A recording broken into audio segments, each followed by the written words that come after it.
Дорогие друзья, приветствуем вас на канале Animal Rescue. Подписывайтесь на канал, а мы начинаем. На высоком берегу живописной реки стоял деревенский дом, в котором жила обычная деревенская семья. Муж Николай, жена Наталья и их маленькая дочурка Светланка. Из леса, расположенного неподалеку от дома, в хозяйский огород частенько наведывались дикие животные.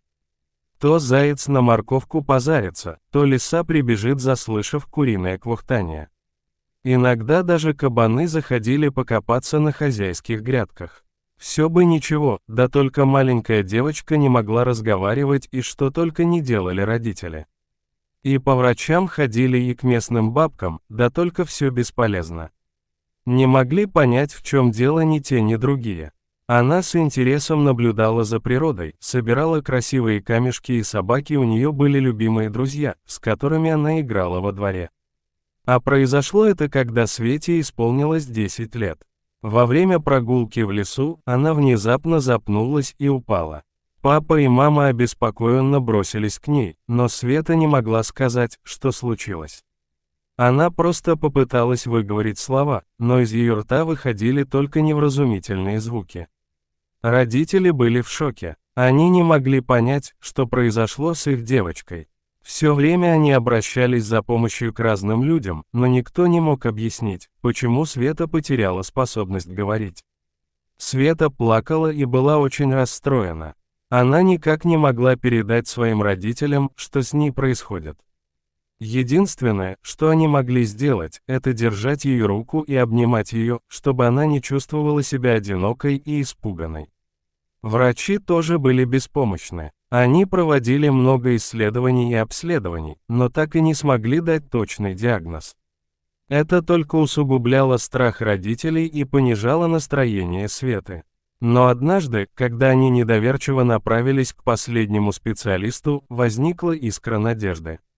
Врач рекомендовал им обратиться к логопеду и попытаться использовать альтернативные методы коммуникации, такие как жесты и изобразительное искусство.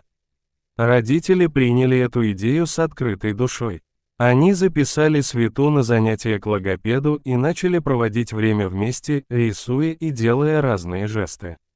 Их собака, Дунай, также стала их верным помощником. Она научилась понимать жестовый язык и стала передавать команды Светы родителям. Света быстро улучшила свои навыки коммуникации. Жесты и изобразительное искусство помогали ей выражать свои мысли и чувства. Она стала более самостоятельной и самоуверенной. С каждым днем Света все больше преодолевала свою преграду, несмотря на отсутствие голоса.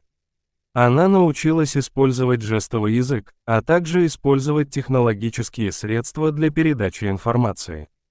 Хотя у нее не было возможности разговаривать как другие дети, Света нашла свой уникальный способ общения. Ее любопытство и желание узнать больше не знали границ. Она увлеклась рисованием и стала создавать прекрасные произведения искусства. Время летело незаметно, девочка росла веселой и любознательной. Родители частенько брали ее с собой в лес по грибы, да по ягоды, и Свете это очень нравилось. Как-то раз Николай отправился на охоту.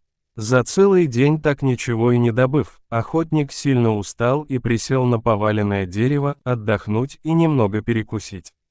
Поделившись своим обедом со своим верным Дунаем, Николай посмотрел на небо. Солнце спускалось к горизонту и уже начинало смеркаться. Поднявшись с дерева и кликнув собаку, Николай отправился домой, представляя себе, как он вернется домой, где ждали его семья и жарко натопленная банька. В какой-то момент охотник заметил, что Дуная нет рядом. Весь день след не мог взять, а тут на тебе почуял кого-то. Ладно, догонит, подумал Николай и отправился дальше. Мечтая о жаркой бане, охотник вышел на поляну и увидел очень странную картину. Дунай стоял как вкопанный на краю полянки, а на самой поляне лежал медведь, вокруг которого кружили волки. Завидев хозяина, Дунай залился неистовым лаем, а Николай выстрелил в воздух, пытаясь разогнать хищников, но выстрел не помог. Немного отскочив, волки продолжали кружить возле медведя, а самый крупный волк сделал пару шагов в сторону охотника с собакой. Охотник понял, что простым выстрелом в воздух волков не разогнать, и прицелился в вожака, который уже начал свою атаку на человека. Прогремел выстрел, и волк с ходу упал на землю. Увидев такой расклад, остальные волки поспешили скрыться в чаще леса, но они могли вернуться в любую минуту, и надо было уходить с этой поляны. Николай крикнул Дуная, но тот, прыгая на месте, лаял на медведя, который не подавал признаков жизни. Медведь был небольшой, и в схватке со стаей волков у него не было шансов победить. Оттащив собаку от медведя, Николай хотел идти домой, но Дунай снова ринулся к поверженному медведю, и охотник увидел, как тот пошевелился. Ново подойдя к медведю, охотник ткнул тушу кончиком ствола, и лапа зашевелилась. Николай отскочил в сторону, а из-под лапы вылез маленький медвежонок и как-то по-детски закричал. Так вот почему волки напали на медведя. Они хотели медвежонка отнять, а ты до последнего защищала его, хотя могла убежать, оставив малыша. Медвежонка бросать было нельзя. Если его оставить, волки быстро вернутся на его крик, и тогда ему уже некому будет помочь. Охотник забрал малыша и отправился домой.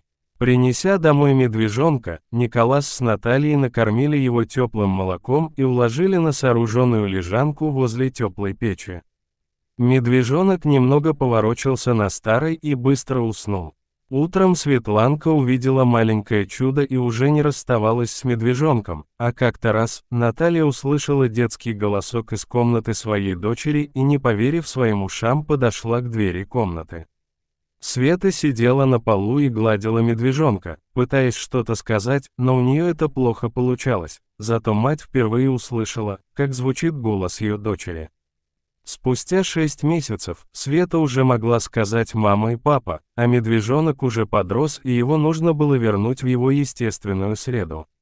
Повели медвежонка в лес всей семьей. Со слезами на глазах девочка обняла медведя и прошептала: «Спасибо тебе, Мишка, ты всегда останешься в моей памяти». Мишка нехотя пошел в лес, потом остановился, как будто прощаясь, и медленно пропал из виду. Вот так, нежность и любовь к маленькому медвежонку излечили девочку, и она смогла говорить, а доктора от удивления только разводили руками. Ведь такие случаи уже были, когда дети развиваются с дикими животными лучше, чем с кем бы то ни было. Дорогие друзья, если вам понравилась эта история, ставьте лайк, обязательно комментируйте и не забудьте подписаться. До свидания.